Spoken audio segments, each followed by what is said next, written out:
నమస్కారం, welcome to Padma's organic garden. ఈరోజు మన తోటలో కాసినటువంటి పుదీనా అండి. ఈ పుదీనా చూసారా ఎంత ఫ్రెష్నెస్ ఉంటుందో, స్మెల్ కూడా మనం పండించుకుంటే అట్లనే ఉంటుంది. బయట మార్కెట్లో దొరికేదానికైతే స్మెల్ అనేది పోతుందన్నమాట. ఈ పుదీనాతో ఈరోజు రైస్ ప్రిపేర్ చేస్తున్నాను. ఈ పుదీనా తినడం వల్ల హెల్త్ కూడా చాలా బెనిఫిట్స్ అనేవి ఉంటుంది. మామూలుగా పుదీనాతో ఏది చేసినా కూడా పిల్లలు అంత లైక్ చేయరు అనమాట. కానీ ఈ రైస్ని కనుక మనం చేసామంటే పిల్లలు ఇష్టంతో తింటారు. ఈరోజు పుదీనా రైస్ ఎలా చేయాలో మీకు చూపిస్తాను, వచ్చేయండి.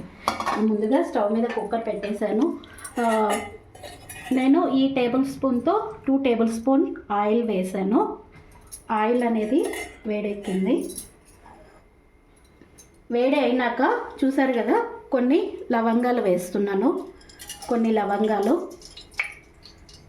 కొద్దిగా ఇలాచి, ఒక 2 ఇలాచి, చెక్క కొద్దిగా, దాల్చిన చెక్క కొద్దిగా, బిర్యానీ ఆకు అనేది మీ చాయిస్ అండి, ఇష్టం లేకపోతే దాన్ని స్కిప్ చేయొచ్చు. బిర్యానీ ఆకు వేసేసాను. గోడంబి వేస్తున్నాను. జీడిపప్పు కొన్ని వేద్దాము. ఇవి కొద్దిగా దూరగా ఫ్రై అవ్వాలి.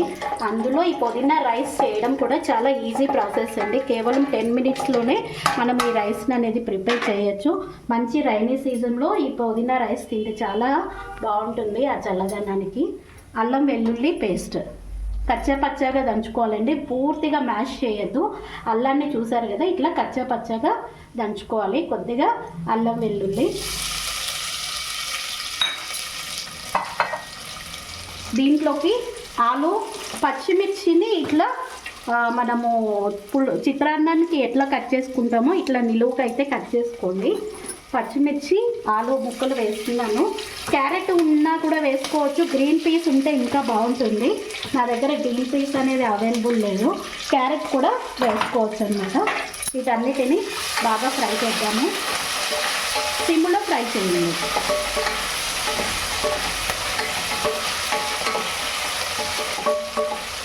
ఇవి ఫ్రై అయ్యే లోపల మనం పుదీనాని మ్యాష్ చేసుకుందాం. పుదీనాని మ్యాష్ చేసేటప్పుడు కూడా మీరు మిక్సీకి వేయకండి. ఇట్లా రోట్లో ఒకవేళ మిక్సీలో వేసారు అంటే కచ్చా పచ్చాగా దంచుకోవాలి, కానీ పూర్తిగా మ్యాష్ చేసే వరకు ఉంచుకోకూడదు అనమాట. మ్యాష్ చేస్తే పుదీనా టేస్ట్ అనేది పోతుంది. రోల్లో ఇలా దంచేస్తున్నాను. మిక్సీ కన్నా ఇట్లా రోల్లో దంచితే ఆ టేస్ట్ వేరుంటుంది. మిక్సీకి వేసినా కూడా బాగా మెత్తగా అయితే గ్రైండ్ చేయొద్దు. ఇది దంచుతుంటేనే స్మెల్ వచ్చేస్తుంది.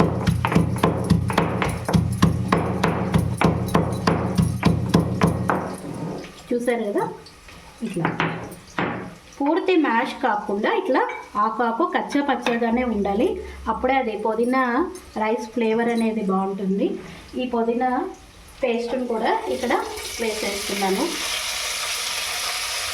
ఇది కూడా కొద్దిసేపు ఫ్రై అవుతాము.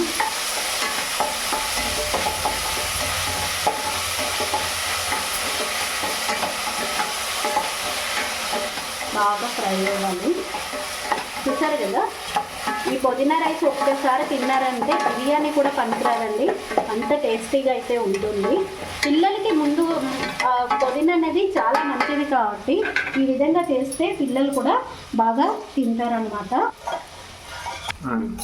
చూసారు కదా, నేను ఈ గ్లాస్తో 1.5 గ్లాసు బియ్యం తీసుకున్నాను అనమాట. మీరు ఏదైనా తీసుకోండి, 1కి 2 అయితే వాటర్ కరెక్ట్గా సరిపోతుంది. ఎక్కువ వేస్తే కనుక రైస్ మెత్తగా అవుతుంది. 1కి 2 వాటర్ అనేది సరిపోతుంది అనమాట. బియ్యం వేసేద్దాము. నేను 1.5 గ్లాసు బియ్యం తీసుకున్నా. బియ్యాన్ని మాత్రం నానబెట్టకండి, ఇన్స్టెంట్గా వేసేయాలి. నానబెడితే రైస్ మెత్తగా అవుతుంది అనమాట. పుదీనా రైస్ కానీ బిర్యానీ కానీ ఏది చేసినా కూడా బియ్యం నానబెట్టకూడదు, కడిగి వేసేయాలి. రైస్ వేసేస్తున్నాను.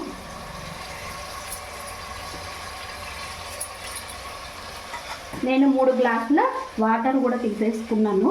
1.5 తీసుకున్నా కాబట్టి 1:2 రేషియో.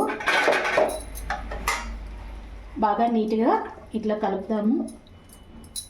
ఓకేనా. ఇప్పుడు కొద్దిగా రుచికి తగినంత సాల్ట్ వేసేస్తున్నాను. లాస్ట్లో కొద్దిగా నెయ్యి కూడా వేసేస్తున్నాను. మీడియం ఫ్లేమ్లో చేయండి రైస్ని. 3 విజిల్స్ వచ్చే వరకు అట్లానే పెట్టేద్దాము.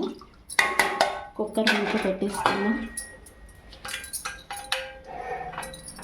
మీడియం ఫ్లేమ్లోనే ఉంచండి. 3 విజిల్స్ వచ్చేసినాయి. విజిల్ ఓపెన్ చేసేస్తున్నాను. కరెక్ట్గా నాకు ఒక 7 మినిట్స్ పట్టింది అంతే అండి. అంత ఈజీగా మనం పుదీనా రైస్ని చేసేయచ్చు. చూసారు కదా ఎంత బాగా వచ్చిందో. 1కి 2 బాగా కరెక్ట్గా సరిపోతుంది అనమాట మెజర్మెంట్. చూసారు కదా ఇట్లా కలిపేస్తే పుదీనా రైస్ రెడీ. వేడివేడిగా రైస్ రెడీ అయిపోయింది. Thank you.